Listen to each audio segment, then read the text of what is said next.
মার্কিন বিশেষ দূত সার্জিও গোরের সাথে দ্বিপাক্ষিক সম্পর্ক এগিয়ে নিতে সফল বৈঠক হয়েছে বলে দাবি করেছেন পররাষ্ট্রমন্ত্রী ডক্টর খলিলুর রহমান।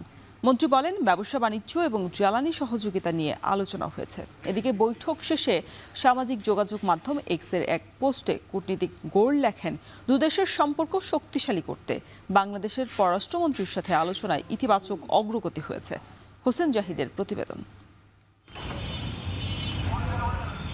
3 দিনের সফরে ঢাকায় মার্কিন বিশেষ দূত সার্জিও গোর, ঢাকায় নিযুক্ত মার্কিন রাষ্ট্রদূত ব্রেন টি ক্রিস্টেনসেনকে সাথে নিয়ে সন্ধ্যা 6:30টায় রাষ্ট্রীয় অতিথি ভবন পদ্মায় বৈঠক করতে যান তিনি। বৈঠকে বাংলাদেশের পক্ষে নেতৃত্ব দেন পররাষ্ট্রমন্ত্রী ডক্টর খলিলুর রহমান। বৈঠক চলে প্রায় 1 ঘণ্টা। বৈঠক শেষে সামাজিক যোগাযোগ মাধ্যম এক্সের এক বার্তায় সার্জিও গোর লেখেন, বাংলাদেশ যুক্তরাষ্ট্র সম্পর্ক শক্তিশালী করতে আলোচনায় ইতিবাচক অগ্রগতি এসেছে। পরে নিজ কার্যালয়ে সংবাদ সম্মেলনে পররাষ্ট্রমন্ত্রী জানান, দায়িত্ব গ্রহণের প্রথম দিন থেকেই যুক্তরাষ্ট্রের সাথে সুসম্পর্ক আছে বিএনপি সরকারের। মার্কিন বিশেষ দূতের সঙ্গে ইতিবাচক আলোচনার কথাও জানান তিনি। আমাদের দু দেশের মধ্যে অত্যন্ত চমৎকার বাইল্যাটারাল রিলেশনশিপ এখন বিদ্যমান এবং এটাকে আরও কীভাবে এগিয়ে নিয়ে যাওয়া যায় সে ব্যাপারে আমরা ইতিবাচক আলোচনা করেছি। বাণিজ্য বলেন, ইনভেস্টমেন্ট বলেন, এনার্জি বলেন, অভিবাসন বলেন, সব বিষয়ে আলোচনা হয়েছে। পররাষ্ট্রমন্ত্রী নিশ্চিত করেন, বৈঠকে কার্যক্রম নিষিদ্ধ আওয়ামী লীগ নিয়ে কোনো আলোচনাই হয়নি। বৈঠকে স্থান পায়নি ভারত চীনের সাথে বাংলাদেশের বিষয়টিও। কাজেই এ বিষয়ে উদ্বিগ্ন নয় আমেরিকা, এমনটাই দাবি পররাষ্ট্রমন্ত্রীর। যুক্তরাষ্ট্রের কোনো উদ্বেগ বা টেনশন কি আছে? আমি চীন এবং ভারতকে এই বিষয়ে কোনো আলোচনাই হয় নাই, সুতরাং আমি ধরে নেব এই বিষয়ে কোনো উদ্বেগ নেই। আওয়ামী লীগ সম্পর্কে কোনো আলোচনাই হয় নাই। শুক্রবার সকালে সার্জিও গোর কক্সবাজারের রোহিঙ্গা শরণার্থী শিবির পরিদর্শন করবেন। শনিবার বৈঠকে অংশ নেবেন প্রধানমন্ত্রী তারেক রহমানের সাথে। হোসেন জাহিদ, এখন ঢাকা। দেশব্যাপী জুলাই পদযাত্রার অংশ হিসেবে সিলেটের বিভিন্ন উপজেলায় সমাবেশ এবং মতবিনিময় সভা করেছে এনসিপি। দলটির উত্তরাঞ্চলের মুখ্য সংগঠক সার্জিস আলমের গাড়ি বহরে হামলার অভিযোগ থাকলেও সিলেটের 2টি উপজেলায় মতবিনিময় সভা এবং সমাবেশ করেছে দলটি। হবিগঞ্জের পর সিলেটের গোলাপগঞ্জেও দলের ওপর হামলার তীব্র নিন্দা এবং প্রতিবাদ জানিয়েছেন দলটির নেতাকর্মীরা। এনসিপি নেতারা বলেন, সংস্কারহীনতা এবং বিরোধী দলের দমন পীড়নের উদ্দেশ্যেই এমন আক্রমণ করেছে সরকারি দল। সিলেট থেকে আরো জানাচ্ছেন সন্দীপন শুভ, ছবি তুলেছেন অনিল পাল। হবিগঞ্জে জুলাই পদযাত্রাকে কেন্দ্র করে হামলা এবং মৌলভীবাজারে পুলিশি বাধার পর সিলেটেও ঘটনাবহুল দিন কাটালেন এনসিপি নেতারা।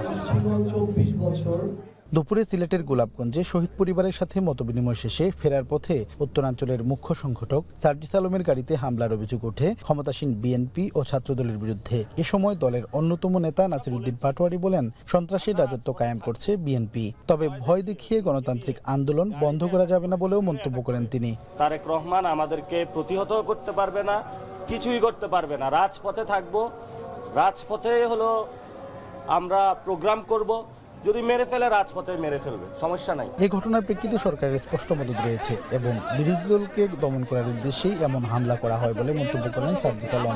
মানুষ মারার এই ঠিকাদারি তারেক রহমান নিছে কিনা এটা তারেক রহমান বলা উচিত। যদি নেয়, ছাত্রদলকে যদি এভাবে সন্ত্রাসী পেটুয়া বাহিনী হিসেবে ব্যবহার করতে চায়, যদি তার দলকে তারেক রহমান কন্ট্রোল না করতে পারে, তাহলে বলুক যে আমি সন্ত্রাসী বাহিনী, সন্ত্রাসী ক্যাডার পাল্টেছি, ছাত্রদল আমার সন্ত্রাসী ক্যাডার, তারা হামলা করবে, আপনারা আপনাদের মতো রাজনীতি করেন। এদিকে কানাইঘাটের সমাবেশে নাহিদ ইসলাম বলেন, স্থানীয় সংসদ নির্বাচনও পক্ষপাত দুষ্ট হওয়ার আশঙ্কা রয়েছে, তবে কেউ যাতে স্বৈরাচার হয়ে না উঠতে পারে সেজন্য এনসিপি লড়াই চালিয়ে যাবে। স্থানীয় সরকার নির্বাচনে কোন ধরনের কারচুপি, কোন ধরনের লাঠিয়াল বাহিনী, কোন ধরনের সন্ত্রাসীদেরকে আমরা জায়গা করতে দেব না।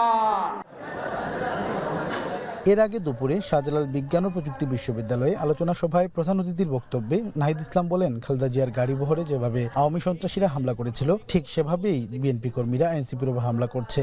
এই অগণতান্ত্রিক পরিস্থিতি বিগত 16 বছর দেখেছি, যেখানে সরকারের বিরুদ্ধে, ক্ষমতাসীনদের বিরুদ্ধে কেউ কথা বলতে পারতো না, যেখানে বিশ্ববিদ্যালয়ের কাজই হচ্ছে ক্ষমতাকে প্রশ্ন করা। সাবিপ্রবি বিশ্ববিদ্যালয়ে যখন আমরা ঢুকলাম, আমরা যে আয়োজন দেখলাম প্রশাসনের, মনে হচ্ছে এখানে বিশাল একটা মারামারি যেন হয়ে যাবে। এটার জন্য যারা সন্ত্রাস করে তাদেরকে যদি বিচারের আওতায় আনা হয় তাহলে এই এত নিরাপত্তার প্রয়োজন হয় না। পরে সিলেটের ওসমানীনগরে দলীয় সমাবেশে অংশ নেয় এনসিপির কেন্দ্রীয় নেতারা। শুক্রবার সিলেটের আরও 3টি উপজেলায় জুলাই পদযাত্রা ও সমাবেশ অনুষ্ঠিত হবে বলে জানিয়েছেন দলটির নেতারা। সন্দীপন শুভ, এখন সিলেট। এদিকে দেশের বিভিন্ন স্থানে দলের কর্মসূচি ঘিরে হামলার প্রতিবাদে রাজধানীতে বিক্ষোভ করেছে এনসিপি। বৃহস্পতিবার রাতে বাংলা মোটরে দলটির কার্যালয়ের সামনে থেকে বিক্ষোভ মিছিল বের করেন দলটির নেতাকর্মীরা। পরে নেতারা বলেন, বিএনপি একদিকে গণভোটের রায় বাস্তবায়ন করছে না, অন্যদিকে তাদের উপরে আবার হামলা করছে। এনসিপির কর্মসূচিতে বাধা এবং আঘাত আসলে সরকার শান্তিতে দেশ চালাতে পারবে না বলেও হুঁশিয়ারি দিয়েছেন তারা। পাশাপাশি পদযাত্রায় অংশ নেওয়া আলিফের ওপর হামলাকারীদের গ্রেপ্তার সহ 3 দফা দাবিও জানানো হয়।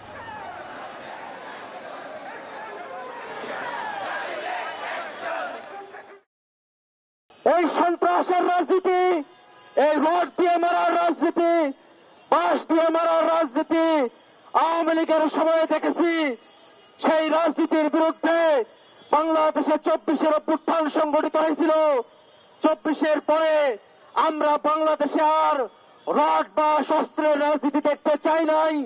যে শক্তিশালী ফ্যাসিবাদ 17 বছর ধরে গড়ে উঠেছিল, তার একটি জেনারেশনের বিরুদ্ধে চ্যালেঞ্জ নেওয়ার ফলে তাদের কি পরিণতি হয়েছে আমরা দেখছি। বিএনপি সরকার আবার সেই একই পথে হাঁটা শুরু করেছে।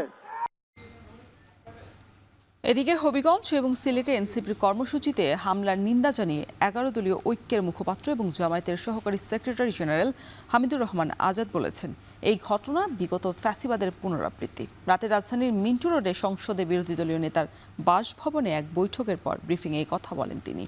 জুলাই সনদ বাস্তবায়নের দাবিতে আগামী 5 আগস্ট পল্টনে জোটের পক্ষ থেকে মহাসমাবেশ পালনের কর্মসূচিরও ঘোষণা দিয়েছেন তিনি। আজকে হাহাকার অবস্থা, ঘরে চুলা জ্বলে না, গ্যাসের সংকট, এর আগে তেলের সংকট ছিল, এরপরে চাঁদাবাজি, দুর্নীতির মহোৎসব, দলীয়করণ ইতিহাসের সব রেকর্ড ম্লান করে দিয়েছে। দলের পদ পদবীধারী লক্ষ্য এখন অ্যাডমিন ক্যাডারে চুক্তিভিত্তিক নিয়োগ দেওয়া হয়। জুলাই সনদের এই অভ্যুত্থান, তার চেতনা এবং সংস্কারের যে মূল লক্ষ্য, এটা একটা সরকার পরিবর্তনের অভ্যুত্থান হয়নি, একটা রাষ্ট্রের মধ্যে আমূল পরিবর্তনেরই কিন্তু অভ্যুত্থান হয়েছে, একটা সিস্টেমের চেঞ্জ করার কথা বলা হয়েছে। তাহলে এটাও এখানে ব্যাহত হবে। এই জন্য আমরা এই ইস্যু নিয়ে মাঠে নেমেছি। ঢাকার বয়সকে 4 শতকে বেঁধে রাখা যাচ্ছে না। গবেষকরা তাদের দাবির পক্ষে যুক্তি তুলে ধরে বয়সটাকে 2.5 সহস্রে নিয়ে বেঁধে রাখতে চাইছেন। বুড়িগঙ্গা দিয়ে এই সময়কালে যত জল বয়ে গেছে, ঢাকার বিস্তারও হয়তো সেই তালেই গড়িয়েছে চৌদিকে। সেই সাথে বদলেছে এই শহরের আড্ডা, সাহিত্য আর সাংস্কৃতিক চর্চার মানচিত্র। একসময়ের নিঝুম গলি কিংবা উঠানের আড্ডা আজ রূপ নিয়েছে ক্যাফে কালচার আর ডিজিটাল প্ল্যাটফর্মে। নগর বিস্তৃতির এই আড়ালে স্মৃতির প্রদীপ আর মানবিক উষ্ণতা যখন ম্লান, তখনই শেকড়কে স্মরণের তাগিদ বিশিষ্টজনদের। ঢাকা দিবস উপলক্ষে ঢাকার এই সাংস্কৃতিক বিবর্তনের গল্পই জানাচ্ছেন আতিক মেসবালগ্ন।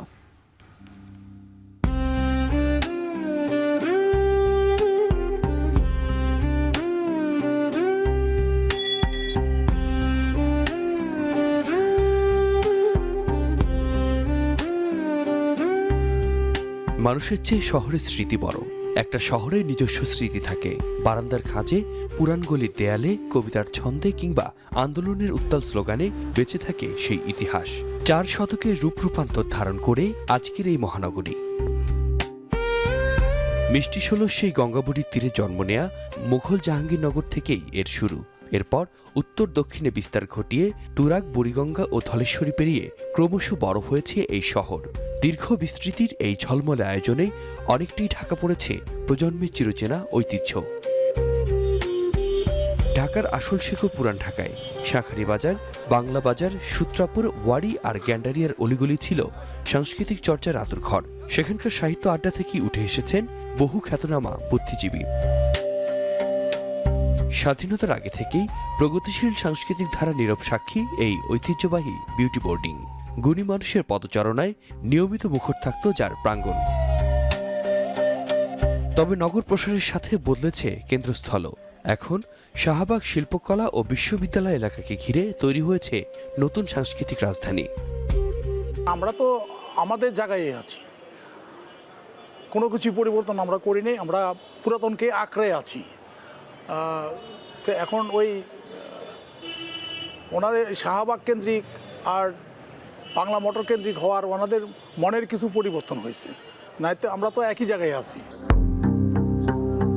একসময় কচিকাঁচার মেলার মতো সংগঠনগুলো ছিল শিশু কিশোরদের মানসিক ও সাংস্কৃতিক বিকাশে অন্যতম ভরসা। গল্প বলা, আবৃত্তি, গান ও নাটকের মধ্য দিয়ে গড়ে উঠত নতুন প্রজন্মের ভিত। তবে আজকের প্রযুক্তি নির্ভর সেই জীবনে অংশগ্রহণমূলক চর্চার স্থবিরতা নিয়ে চিন্তিত সংশ্লিষ্টরা। স্টুডেন্ট ক্লাবে নিয়মিত নাটক হতো এবং সেই নাটকে এবং এই দেশের শীর্ষস্থানীয় নাট্যকর্মী, চলচ্চিত্র কর্মীরা অভিনয় করত, পরিচালনা করত। এগুলো আমরা দেখেই বড় হয়েছি। সাংস্কৃতিক রুচিরও পরিবর্তন হয়েছে, রুচির সাথে সাথে জায়গারও পরিবর্তন হয়েছে, ব্যাপক হয়েছে, ব্যাপ্তিটা অনেক বেড়েছে। কয়েক লাখ মানুষের শহর থেকে আজ কোটি কোটি মানুষের মেগাসিটিতে রূপ নেওয়ার গল্প এটি। অনিয়ন্ত্রিত জনসংখ্যা চাপে হারিয়ে গেছে খোলা মাঠ, সংকুচিত হয়েছে মুক্ত আকাশ, আর এরই ধাক্কায় বদলে গেছে নগরবাসীর জীবনের স্বাভাবিক ছন্দ। প্রতিদিন আমাদের নাগরিকরা যেভাবে সাফার করছে, যেভাবে রাস্তাঘাটে চলাফেরা আমাদের করতে হচ্ছে, যেভাবে ঘন্টার পর ঘন্টা যানজটে সময় অপচয় হয়ে যাচ্ছে, বসে থাকতে হচ্ছে, মানুষ ঠিকমতো তার কর্মস্থলে পৌঁছাতে পারছে না, ঠিকমতো বাড়িতে পৌঁছাতে পারছে না। আমার মনে হয় সব কিছু মিলিয়ে ঢাকা একটা শ্বাসরুদ্ধকর শহর হয়ে উঠেছে। এখানে শ্বাস ফেলা যায় না ঠিকমতো, এখানে আকাশ দেখা যায় না ঠিকমতো। কিন্তু সংস্কৃতি চর্চার জন্য, শিল্প চর্চার জন্য মুক্ত জায়গার খুব বেশি দরকার। নগরায়নে বাদশাদার সাধ্যকার, তবে কংক্রিটের এই বিস্তৃতির মাঝেও মানুষের প্রয়োজন কিছুটা মুক্ত হওয়া আর সাংস্কৃতিক আশ্রয়। ইট পাথরের বাইরেও শহুরে মানুষের প্রাণ টিকে থাক আড্ডা, শিল্পচর্চা আর মানুষের আত্মিক মেলবন্ধনে। আতিক মেজবা লগ্ন, এখন ঢাকা। আবেদন হারাতে বসেছে ঐতিহ্যবাহী ঢাকা কলেজ। ভবন সংকট, ল্যাবে পর্যাপ্ত উপকরণের অভাব আর লাইব্রেরিতে বই সংকট সহ নানা সমস্যায় জর্জরিত প্রায় 200 বছরের এই শিক্ষা প্রতিষ্ঠানটি। ফলে দিন দিনই পিছিয়ে পড়ছে প্রতিযোগিতাতে। শিক্ষার্থীদের দাবি, দীর্ঘ অবহেলা আর অযত্নে ক্ষতিগ্রস্ত হচ্ছে তাদের পড়াশোনা। তবে সুষ্ঠু উন্নয়ন পরিকল্পনায় ফের ঘুরে দাঁড়াতে পারে কলেজটি। রাব্বি আল রাহিদের প্রতিবেদন। একটা ক্লাসরুমের মধ্যে ফার্স্ট ইয়ারের ক্লাস হয়, সেকেন্ড ইয়ারের ক্লাস হয়, থার্ড ইয়ারের, ইভেন ফোর্থ ইয়ারের ক্লাস হয়। যদি এটা কোনো ক্লাসরুমের পর্যায়ে পড়ে না, এটা তো এখানে জাস্ট শুধু হাতে চলার জন্য বা ডরমেটরি টাইপের। 100 বছর আগের হলে আর কি সমস্যা বার করতে পারে? মৃত্যু ফাঁদের উপরে শুয়ে আছি, মনে করেন ঘুমানোর সময় কখন কি হয়।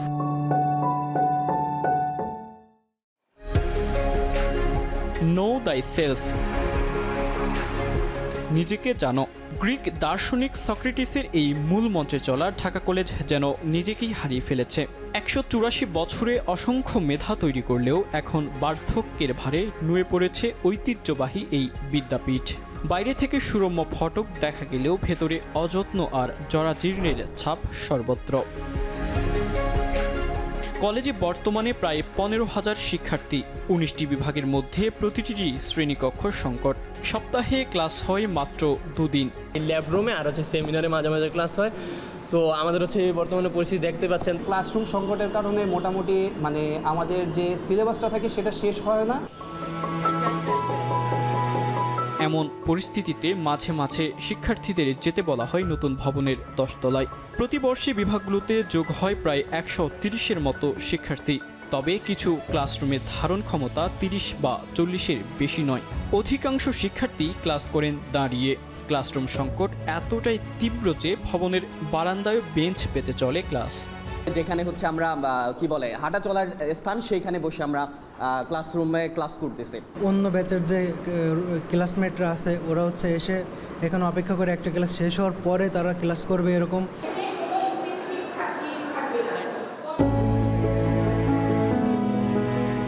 এমনকি কলেজের পুরনো মূল ভবনে রয়েছে বেশ কয়েকটি গ্যালারি, যার অবস্থাও খুবই জরাজীর্ণ। রয়েছে অপরিষ্কার টয়লেট, ভাঙা বেসিন, অপ্রতুল পানির ব্যবস্থা, সব মিলিয়ে যা ব্যবহার অনুপযোগী। সেমিনারে বই নেই, ল্যাবে পর্যাপ্ত উপকরণের অভাব, আর অধিকাংশ কম্পিউটারই নষ্ট। শিক্ষার্থীদের দাবি দাওয়া আদায় গঠিত হলেও নেতৃত্ব শূন্যতায় ব্যবহার হয় না ছাত্র সংসদ কার্যালয়ও।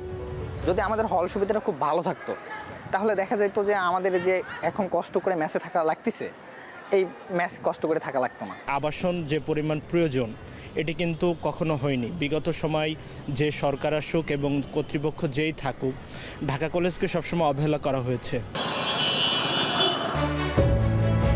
কলেজের সামনের বিশাল সীমানা প্রাচীরটি দীর্ঘদিন ধরে ঝুঁকিপূর্ণভাবে হেলে আছে। নিচ থেকে সরে গেছে মাটিও। যে কোনো সময় ঘটতে পারে বড় দুর্ঘটনা।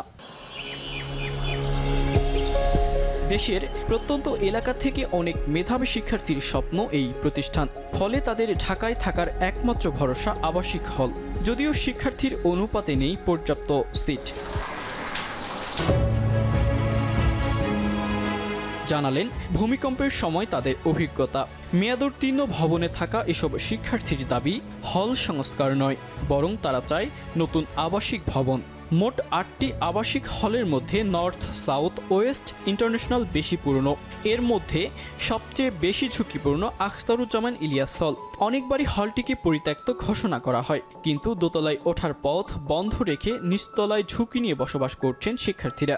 ভূমিকম্প হলে একদম কি পরিমাণ আতঙ্ক নিয়ে যে দৌড়ে বের হই, হ্যাঁ, এটা আসলে যখন হয় তখন বোঝা যায়। নতুন হল সংস্কারের তুলনায় নতুন হল হওয়াটা সবথেকে বেশি প্রয়োজন। অনেকটা অচল অবস্থায় একাডেমিক কার্যক্রম। এ নিয়ে অসহায় স্বীকারোক্তি ঢাকা কলেজ কর্তৃপক্ষের। শুধু সংস্কার নয়, পুনর্গঠনের প্রয়োজন অন্তত 200 থেকে 500 কোটি টাকার উন্নয়ন প্রকল্পের। ছাত্রদের আবাসন সমস্যা রইল সবচেয়ে প্রকট। আবার আমরা জানি যে একটা ছাত্রাবাস বন্ধ হয়ে গেছে, ওখানে 10 তলা একটা ভবন আমরা চেয়েছি। এই কলেজটাকে আসলে উন্নয়নের জন্য যদি 200 বা 500 কোটি টাকার একটা রাখে, প্রকল্প নেয়, তাহলে কিন্তু হয়ে যায়। অধ্যক্ষ জানালেন, শিক্ষা প্রকৌশল অধিদপ্তরের উদ্যোগে নতুন ভবন নির্মাণের পরিকল্পনা হলেও প্রক্রিয়াটি দীর্ঘসূত্রে গাঁথা।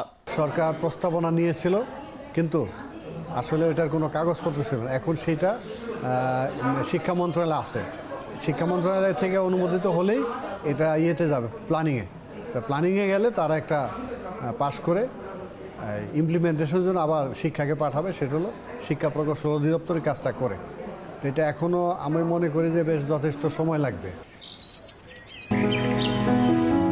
নগরবিদ আদিল মোহাম্মদ খান বলছেন, ঝুঁকিপূর্ণ ভবনগুলোর বিষয়ে সরকার দ্রুত পদক্ষেপ না নিলে যে কোনো সময় ঘটতে পারে বড় দুর্ঘটনা। হঠাৎ করে চাইলেই তো সবগুলো রিপ্লেস করাও কঠিন, কিন্তু এই ঝুঁকিপূর্ণ অবস্থায় যে বসবাস কন্টিনিউ করা, এটা তো আমাদের জন্য রিস্কি। অবশ্যই এগুলোকে নিয়ে সরকারের ত্বরিত একটা সিদ্ধান্তে আসা উচিত যে কোনটা আমরা রাখবো, কোনটা রেট্রোফিট করবো এবং কোনটা আমরা পুনরায় ভেঙে নতুন করে তৈরি করবো। 1841 সালে প্রতিষ্ঠিত এই কলেজ থেকে বেরিয়েছেন বহু রাষ্ট্রনায়ক, বিজ্ঞানী, শিক্ষাবিদ এবং সাংস্কৃতিক ব্যক্তিত্ব। এই কলেজে পড়েছেন স্বাধীন বাংলা ইতিহাসের প্রথম প্রধানমন্ত্রী তাজউদ্দিন আহমেদ, সাবেক রাষ্ট্রপতি জিল্লুর রহমান, পড়েছেন ফজলে হাসান আবেদ এবং ডাক্তার জাফরুল্লাহ চৌধুরীর মতো ব্যক্তিত্ব। ফলে রাজধানীর বুকে এমন একটি কলেজের সংকট সমাধানের প্রয়োজন সরকারের সদিচ্ছার। সেই অপেক্ষায় সাধারণ শিক্ষার্থীরা। রাব্বিয়াল রাহিদ, এখন, ঢাকা। প্রকাশ্যে অস্ত্রের মহড়া, চাঁদাবাজি, গুলিবর্ষণ আর হত্যা। চট্টগ্রামে সন্ত্রাসীদের হাতে অস্ত্রের ব্যবহার ধারণ করেছে ভয়াবহ রূপ। প্রকাশ্যে অস্ত্রের ঝনঝনানি আর খুনোখুনিতে আতঙ্কিত ব্যবসায়ী থেকে সাধারণ মানুষ। এরই মধ্যে একের পর এক অভিযানে উদ্ধার হচ্ছে দেশি বিদেশি অস্ত্রসহ গুলিও। প্রশ্ন উঠছে, বিদেশি এসব অস্ত্র সন্ত্রাসীদের হাতে কোন পথে আসছে? কারাই বা নিয়ন্ত্রণ করছে এই অবৈধ অস্ত্রের নেটওয়ার্ক? কাজী মাহফুজের প্রতিবেদন।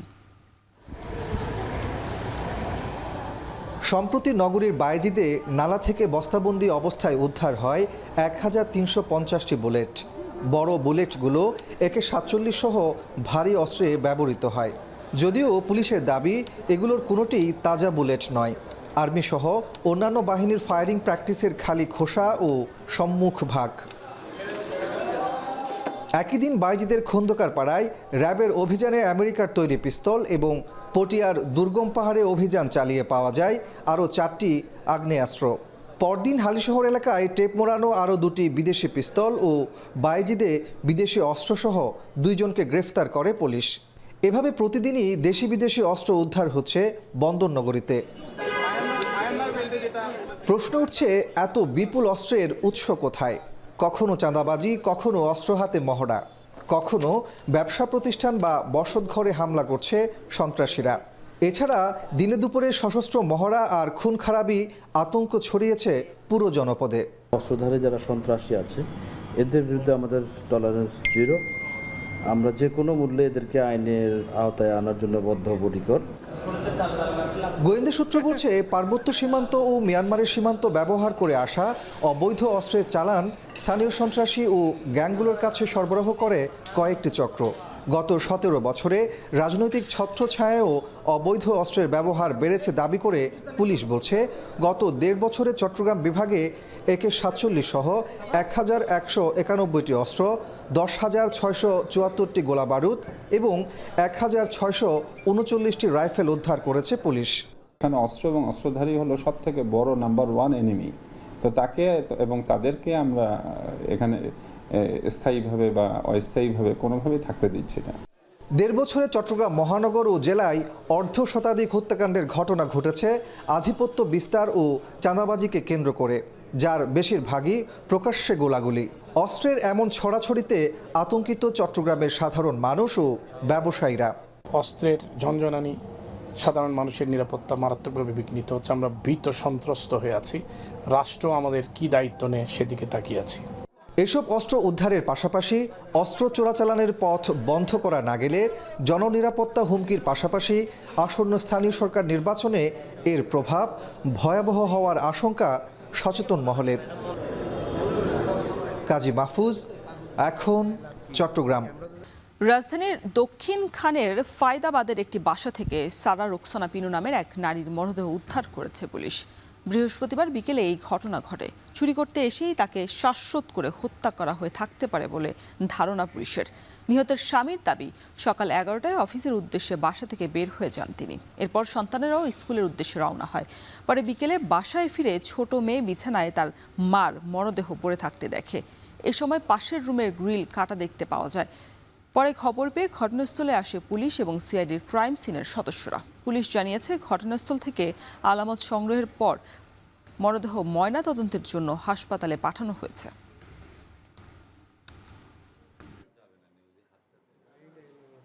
এসে দেখি আমার মায়ের মুখের উপর একটা বালিশ দেওয়া। বালিশটা খুলে তার নিঃশ্বাস আর হাত পা চেক করি, তার নিঃশ্বাস তার কোনো নিঃশ্বাস আসতেছিল না। ডেড বডি বিছানায় পড়ে আছে এবং ডেড বডির সাথে তার ওনার হাজবেন্ড এবং তার মেয়ে তারাও আছে। আমরা জিনিসটা ইনভেস্টিগেশন করতেছি। ইনভেস্টিগেশনের পরে আমরা সঠিক কারণটা বলতে পারবো। টাঙ্গাইলের মধুপুরে বাস ট্রাক সংঘর্ষে বাসের 3 যাত্রী নিহত হয়েছেন। এই ঘটনায় অন্তত আরও 5 যাত্রী আহত হয়েছেন। বৃহস্পতিবার রাত 10টার দিকে টাঙ্গাইল ময়মনসিংহ আঞ্চলিক মহাসড়কের রক্তিপাড়া এলাকায় এই দুর্ঘটনা ঘটে। পুলিশ জানিয়েছে, ঢাকা থেকে ছেড়ে আসা জামালপুরের মাদারগঞ্জগামী ক্রাউন ডিলাক্স পরিবহনের একটি বাস রক্তিপাড়া পৌঁছালে ট্রাকের সাথে সংঘর্ষ হয়। এতে ঘটনাস্থলেই বাসের 3 যাত্রী নিহত এবং 5 জন আহত হয়েছেন। আহতদের উদ্ধার করে উপজেলা স্বাস্থ্য কমপ্লেক্সে ভর্তি করা হয়। নিহতদের আইনি প্রক্রিয়া শেষে মরদেহ হস্তান্তর করা হবে বলেও জানিয়েছেন তারা।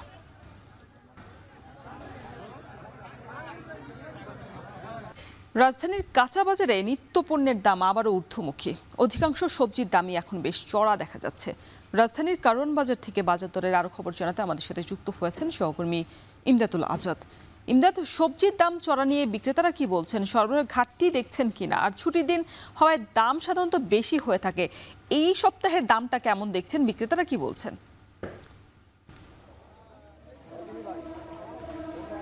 রসুন সবজির বাজারের ক্ষেত্রে সবচেয়ে বড় ধাক্কাটা দিচ্ছে আজকে বলা যায় কাঁচামরিচ। এখানে কারওয়ান বাজারে আমরা এসে যেটা দেখলাম, এই কাঁচামরিচ পাইকারি বিক্রি হচ্ছে 250 থেকে 350-এর মধ্যে এবং খুচরা বাজারে সেটার দামটা 300 থেকে 400 টাকার মধ্যে। তো বিক্রেতারা যেটি বলছেন যে এই সপ্তাহে বা পুরো মাস জুড়েই বৃষ্টি হয়েছে, দেশের বিভিন্ন এলাকায় বন্যা হয়েছে, সে কারণে সরবরাহকে তারা দুষছেন। আর ক্রেতারা বরাবরের মতোই বলছেন যে বিক্রেতারা নানান অজুহাতে বরাবরই যেমন দাম বাড়িয়ে থাকেন সেভাবে তারা দাম বাড়িয়ে দিচ্ছেন।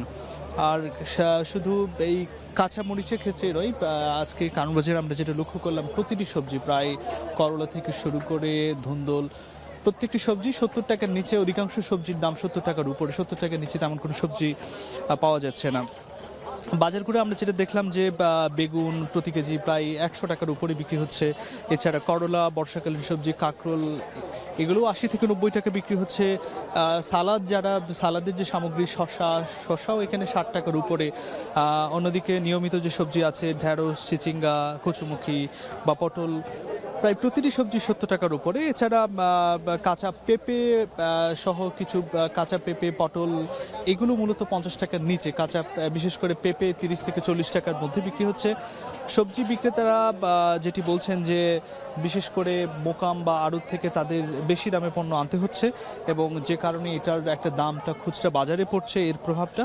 তবে বাজারে যেই ক্রেতারা আসছেন, সাধারণ ক্রেতারা, তারা এই বিষয়টাতে বরাবরের মধ্যে ক্ষোভ প্রকাশ করছেন। তারা যেটি বলছেন যে নিত্য প্রয়োজনীয় পণ্যের তালিকায় সবজির পেছনেই যদি প্রতিদিন তাদের আয়ের একটা বড় অংশ আসলে চলে যায়, তবে সংসার চালানো তাদের জন্য বেশ অসম্ভবই হয়ে পড়বে। তারা নিয়মিত বাজার তদারকি, বিশেষ করে মনিটরিংয়ের কথা বলছেন। এখানকার অধিকাংশ ব্যবসায়ী বলছেন তারাও আসলে অধিকাংশ ক্ষেত্রেই নানানভাবে সিন্ডিকেটের কবলে বা চাঁদাবাজির শিকার হন। এই বিষয়গুলোও তারা বারবার বলছেন, যার কারণেও এই সবজির বাজারে এটার একটা প্রভাব পড়ে। তো রৌশন, আমরা বিশেষ করে আমরা অন্যান্য সবজির কথা যদি বলতে পারি, বিশেষ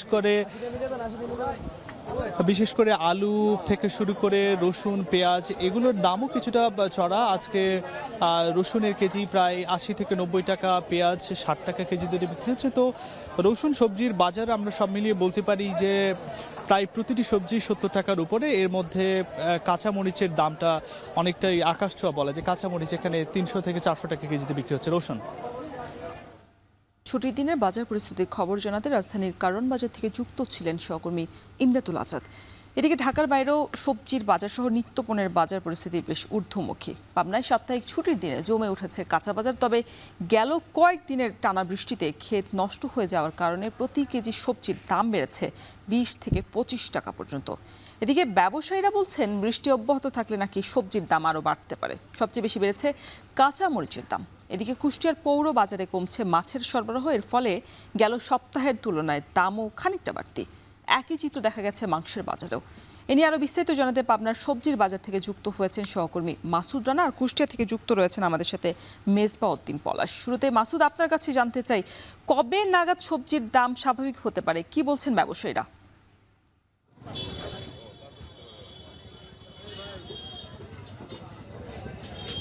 রওশন, আসলে আমরা সকাল থেকে দেখেছি আজকে ছুটির দিন হওয়াতে কিন্তু বাজারটি কিন্তু জমজমাট হয়ে উঠেছে। আসলে টানা কয়েকদিন বর্ষার বৃষ্টিপাতের কারণে কিন্তু প্রতিটা সবজির দাম বেড়েছে 20 থেকে 25 টাকা দরে। আসলে আমরা দেখেছি যে প্রায় 2 সপ্তাহ আগেও কিন্তু এই সবজি ছিল 50 টাকার নিচে। এখন কিন্তু 50 টাকার ঊর্ধ্বে কিন্তু সব সবজি বিক্রি হচ্ছে। আমরা যদি বলি আজকের বাজার কিন্তু মোটামুটি প্রায় 80 থেকে 70 টাকার মধ্যেই সবজি রয়েছে। এছাড়াও কিন্তু আমরা দেখেছি যে কাঁচামরিচের দাম বেড়েছে কয়েক গুণ। আসলে আমরা দেখেছি যে 1 মাস আগেও কিন্তু কাঁচামরিচ বিক্রি হয়েছে 30 থেকে 40 টাকা। এছাড়াও আমরা দেখেছি আজকে কাঁচামরিচ বিক্রি হচ্ছে 300 টাকা কেজি দরে। আজকের কাঁচা বাজারের দর যদি বলি, ঝিঙ্গা বিক্রি হচ্ছে 40 থেকে 50 টাকা, পটল বিক্রি হচ্ছে 70 থেকে 80 টাকা, বেগুন বিক্রি হচ্ছে 100 টাকায় এবং করলা বিক্রি হচ্ছে 70 থেকে 80 টাকায়। এছাড়াও পেঁয়াজ বিক্রি হচ্ছে 60 টাকা দরে এবং কচুমুখী সেটিও কিন্তু 50 টাকায় বিক্রি হচ্ছে। আর শশা এবং টমেটো বিক্রি হচ্ছে 100 থেকে 150 টাকা। আসলে প্রতি পিস লাউ বিক্রি হচ্ছে 50 থেকে 60 টাকা দরে। এছাড়াও আমরা দেখেছি যে আলু এবং পেঁয়াজের দামটা কিন্তু আগের মতোই রয়েছে। এছাড়াও বাজারে কিন্তু মাংস এবং মুরগির যে মাংস রয়েছে সেটির দামও কিন্তু কয়েক গুণ বেড়েছে। আমরা সাধারণ কৃষকদের সাথে কথা বলেছি, তারা আমাদেরকে জানিয়েছেন যে টানা কয়েকদিন বৃষ্টিপাতে যে তাদের ক্ষেত নষ্ট হয়েছে এবং বীজতলা নষ্ট হওয়ার কারণেই কিন্তু এই বাজারে সবজির দাম কিন্তু ঊর্ধ্বমুখী, সেটি কিন্তু আমরা বলেছেন। আমরা কৃষি বিভাগের সাথে কথা বলেছি, তারা আমাদেরকে জানিয়েছেন যে টানা এই বর্ষণের কারণেই কিন্তু ক্ষেত এবং জমি নষ্ট হওয়াতেই এই সবজির বাজারের কিন্তু ঊর্ধ্বমুখী বিরাজ করছে। আসলে ক্রেতা সাধারণ বলছেন যে হয়তো বৃষ্টি কমে গেলে এই বাজার আবার পুনরায় যে স্বস্তি সেটি কিন্তু ফিরবে।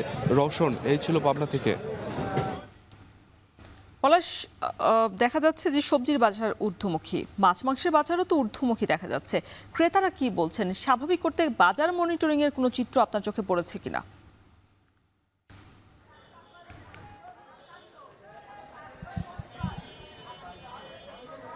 বিক্রেতাদের হাকডাক আর ক্রেতাদের দরদামে কিন্তু কুষ্টিয়ার যে পৌর বাজারে ভোর থেকে কিন্তু যে ক্রেতাদের উপস্থিতি সেটি কিন্তু আসলে লক্ষ্য করার মতো। এবং ঠিক এখন দেখছেন আমি ঠিক এখন কুষ্টিয়ার যে পৌর যে মাছ বাজারে কিন্তু আমি এখন রয়েছি। যে দামের যে বিষয়টি সেটি কিন্তু সব ধরনের মাছের দাম বেড়েছে। আমি কথা বলছি এই নিয়ে বিক্রেতাদের সাথে। এই যে টানা বৃষ্টি এবং যে এই যে পুকুর সহ পুষ্করণী এবং অন্যান্য যে জলাশয়, সেখানে কিন্তু আসলে পানি বৃদ্ধির কারণে কিন্তু মাছ ঠিকমতো পাওয়া যাচ্ছে না। এতে কিন্তু বাজারে কিন্তু মাছের যে সরবরাহ সেটি কিন্তু আসলে কমের কথা আসলে বারবার তারা আসলে বলছেন। তবে এমনটি কিন্তু আসলে ক্রেতারা মানতে নারাজ। ক্রেতারা কিন্তু আসলে আমি নিজেও আসলে সকালে কিন্তু এই যে মাছের বাজারে কিন্তু এসেছি এবং আসার পরেই যে একেবারে সারি সারি কিন্তু বিভিন্ন যে পরিবহনে কিন্তু এই মাছগুলো এসেছে এবং ঠিক এই মাছগুলো আসার পরে কিন্তু বাজারে কিন্তু আসলে আজকে কিন্তু যে পরিবহনের সংখ্যা এবং মাছের যে আসার যে বিষয়টি বাজারে সেটি কিন্তু ব্যাপক রয়েছে। তবুও আসলে দামের বিষয়টি নিয়ে কিন্তু ক্রেতারা খুব প্রকাশ করছেন। তারা বলছেন যে এক প্রকার যে নিয়ে কিন্তু ক্রেতারা খুব প্রকাশ করছেন। তারা বলছেন যে এক প্রকার যে সিন্ডিকেট, বিশেষ করে যে বাজার মনিটরিং, দীর্ঘদিন কিন্তু বাজার মনিটরিংটি আসলে এটি এই জেলায় চোখে পড়ে না। এতেই কিন্তু যে দামের যে বিষয়টি যে যেমন পাচ্ছেন ঠিক তেমন কিন্তু যে দামের যে প্রতিযোগিতা সেটি আসলে তারা চালাচ্ছেন বলে আসলে অভিযোগ করছেন ক্রেতারা। এরকমটি আসলে তাই আসলে তাই যে এই যে বাজার মনিটরিংয়ের যে বিষয়টি কিন্তু তারা বারবার দাবি জানাচ্ছেন। আমি আজকেও কিন্তু ঘুরেছি মাছের বাজারে যে হাফ কেজি ওজনের যে ইলিশগুলো সেগুলো কিন্তু আজকে যে সেটি কিন্তু বিক্রয় হচ্ছে 1500 থেকে 1600 টাকার মধ্যে এবং যে 1 কেজি যে ওজনের সেগুলো কিন্তু বিক্রয় হচ্ছে 2500 থেকে 2600 টাকা মধ্যে। এছাড়াও যে রুই মাছের দাম সেটি দাম কিন্তু 300 থেকে 350 টাকা। তেলাপিয়া সেটিও কিন্তু 180 থেকে 250 টাকার মধ্যে কিন্তু পাওয়া যাচ্ছে। এছাড়াও যে নদীর মাছের যে বিষয়টি, নদীর মাছ কিন্তু এই বাজারে দেখছি যে আসলে সব ধরনের নদীর মাছে কিন্তু বেড়েছে এবং চিংড়ি সহ সব ধরনের যে মাছ সেই মাছের কিন্তু দাম কিন্তু বেড়েছে। আমি আজকেও দেখেছি যে এই 1000-এর ওপরে কিন্তু যে এই নদীর মাছগুলোর দাম চাচ্ছেন বিক্রেতারা। এই ছিল আমার কাছ থেকে কুষ্টিয়া থেকে রওশন। ছুটির দিনে বাজার পরিস্থিতির খবর জানাতে যুক্ত ছিলেন সহকর্মীরা। বর্ষা বাড়ার সঙ্গে সঙ্গে কুমিল্লায় বাড়ছে ডেঙ্গুর প্রকোপ। গত মাসে যেখানে আক্রান্ত হয়েছেন 192 জন, চলতি মাসে সেই সংখ্যাটা দ্বিগুণ। চিকিৎসকদের আশঙ্কা আগস্ট থেকে সেপ্টেম্বরে পরিস্থিতি আরও অবনতির দিকে যেতে পারে। সবচেয়ে উদ্বেগের বিষয়, ডেঙ্গু এখন আর শুধু নগরীর রোগ নয়, ছড়িয়ে পড়েছে গ্রামেও। ফোরকান হোসেনের ছবিতে বাকিটা জানাচ্ছেন খালেদ সাইফুল্লাহ। বৃষ্টির জমে থাকা স্বচ্ছ পানিতে বাড়ছে এডিস মশার প্রজনন, আর তার সঙ্গে পাল্লা দিয়ে বাড়ছে ডেঙ্গু রোগী। কুমিল্লায় গত জুন মাসে ডেঙ্গু আক্রান্ত হয়েছেন 192 জন। চলতি মাসে আক্রান্তের সংখ্যা বেড়েছে দ্বিগুণেরও বেশি। ডেঙ্গুর বাহক এডিস মশা সাধারণত জমে থাকা পানিতে বংশবিস্তার করে। বাসাবাড়ির ফুলের টব, পরিত্যক্ত পাত্র, নির্মাণাধীন ভবনের পানি জমে থাকা অংশ থেকে শুরু করে ডাবের খোসা কিংবা প্লাস্টিকের পাত্র, যে কোনো ছোট জলাধারী হতে পারে এ মশার প্রজননস্থল। যেখানে গ্যারেজে গাড়ি ভগ্নাবশেষ থাকে, পরিত্যক্ত টায়ার থাকে, এগুলোতে আমরা ম্যাক্সিমাম সময়টা পাইতেছি। হঠাৎ একদিন হচ্ছে আমার খুব তীব্র মাথা ব্যথা ছিল, আবার আমি তখন ভাবছিলাম যে হয়তো কোনো ঘুমের কারণে একটু ঘুমালে ঠিক হয়ে যাবে, পরে কিন্তু দেখলাম না, হয়নি। পরে রাতে হচ্ছে কেঁপে কেঁপে জ্বর আসছিল আর কি। দিনে শুইলে তো আর মশারি টাঙানো হয় না। শুধু শহর নয়, গ্রামাঞ্চলেও বাড়ছে এডিস মশার উপস্থিতি এবং ডেঙ্গু রোগী। তাই জ্বর, শরীর ব্যথা, মাথা ব্যথা, বমি বা রক্তপাতের মতো উপসর্গ দেখা দিলে অবহেলা না করে দ্রুত পরীক্ষা ও চিকিৎসকের পরামর্শ নেওয়ার উপর জোর দিচ্ছেন বিশেষজ্ঞরা। চিকিৎসকদের আশঙ্কা, বর্ষার বাকি সময়ে পরিস্থিতি আরও খারাপ হতে পারে। তো এটা হচ্ছে যে এখন এই ডেঙ্গুর এই মাইগ্রেশনটা কিন্তু ওটা গ্রাম অঞ্চলে চলে গেছে, কিন্তু এই জন্য আরও সতর্ক হতে হবে। গ্রাম অঞ্চলে বিস্তারের জন্য অনেক বেশি পরিমাণে আছে, অপশনগুলো বেশি আছে। আমাদের ডেঙ্গু কর্নার বলেন, আমাদের ডাক্তারদের মধ্যে যারা আছেন, আমাদের যারা মিড লেভেলের ডক্টররা আছেন, সবাই কিন্তু একটা প্রস্তুতির মধ্যে আছে। যদি আমাদের রান্নাঘর সংক্রমণ যদি বেশি বাড়ে, সেটা আমরা মোকাবেলা করতে পারবো। এডিসের প্রজননস্থল ধ্বংস না হলে নতুন করে জন্ম নেবে মশা, বাড়বে সংক্রমণের ঝুঁকি। ডেঙ্গু নিয়ন্ত্রণে নগর জুড়ে মশক নিধন কার্যক্রম জোরদারের কথা বলছে সিটি কর্পোরেশন। আমাদের সকলকে সচেতন হতে হবে, কোথাও যেন পানি জমা না থাকে, কোনো টায়ারের মধ্যে বা কোনো টপের মধ্যে দীর্ঘদিন যেন পানি জমা না হয়ে থাকে। একটু আমাদের আঙ্গিনা, বাড়ি ঘর, আমাদের আশপাশ এলাকাগুলো যেন আমরা পরিষ্কার রাখি। শহর পেরিয়ে এখন গ্রামেও মিলছে এডিস মশার প্রজননস্থল। তাই শুধু সিটি কর্পোরেশনের মশক নিধন কার্যক্রমের দিকে তাকিয়ে না থেকে নিজ নিজ বাড়ি ও আশপাশের পরিবেশ পরিষ্কার রাখার উপরই সবচেয়ে বেশি গুরুত্ব দিচ্ছেন বিশেষজ্ঞরা। খালেদ সাইফুল্লাহ, এখন কুমিল্লা। গাজায় সম্পূর্ণ নিরস্ত্রীকরণের বিষয়ে হামাস এবং অন্যান্য সশস্ত্র গোষ্ঠীগুলোর সঙ্গে একটি চুক্তিতে পৌঁছেছে বোর্ড অফ পিস। এমনই তথ্য দিলেন মার্কিন প্রেসিডেন্ট ডোনাল্ড ট্রাম্প। স্থানীয় সময় বৃহস্পতিবার ট্রুথ সোশ্যাল পোস্টে এই কথা বলেন তিনি। ট্রাম্প আরও জানিয়েছেন, নিরস্ত্রীকরণ সম্পন্ন হলেই ইসরায়েল গাজা থেকে সেনা প্রত্যাহার করবে। পাশাপাশি এই চুক্তির মধ্য দিয়ে একটি নতুন ফিলিস্তিনি সরকার দ্বারা গাজা শাসিত হওয়ার পথে একটি গুরুত্বপূর্ণ পদক্ষেপ বলেও অভিহিত করেছেন তিনি। এদিকে চুক্তির সত্যতা স্বীকার করে হামাস বলছে তারা শিগগিরই এ বিষয়ে একটি আনুষ্ঠানিক বিবৃতি প্রকাশ করবে। এদিকে চুক্তি নিয়ে এখনও কোনো মন্তব্য করেনি ইসরায়েল।